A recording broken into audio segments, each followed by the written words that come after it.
My name is Alex Kerr, and I'm the director of a small NGO in Japan called Chiiori. And the name of Chiiori comes from an old 300-year-old thatched roof in the mountains of Shikoku. And that house, which I found when I was a college student 50 years ago, is the center of our activities. And what we do is work on reviving Japan's villages because they're in very serious trouble. Depopulation, aging, young people have left. So how do you create sustainable tourism in those villages? And there are different ways to do it. And we have focused on houses.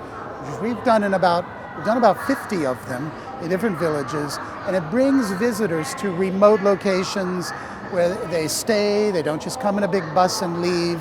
They stay, and that really creates a sustainable local tourist industry. But today, I wasn't only talking about houses. I was also talking about other ways to do it. And one way is through art. And one thing Japan has done, which is, I think, very unusual in the world, is through museums, but not huge, big museums in big cities, but small museums in faraway places that are pretty hard to get to. And that, again, is a way of bringing people to these remote regions.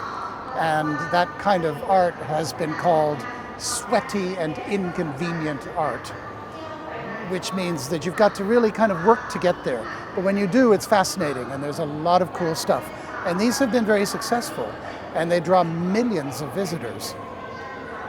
And not only art museums, which are established and set there, but art by biennale and triennale, 2-year or 3-year special events where they do special projects and get artists from all over the world and from Japan to come and do installations. That's another way that it happens. And then the final thing I talked about today was doing it through food, which of course is Thailand's great specialty, but Japan has really started to work on very high-end Michelin star quality food, but in the countryside. So they'll bring a very world-famous chef to a small town, and they use local ingredients, but they also do a lot of very special presentation where, for example, we did one in the rice paddies, and you light up the whole rice paddy and the forest and the bamboo around it, and the people sit within all that, and it's a full experience. And those are different ways, through old houses or through arts. And another way, by the way, through arts is to bring young people in to live in these towns.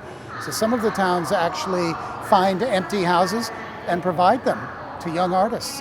And so they'll get hundreds of young people moving in and creating art studios, and that creates a new community.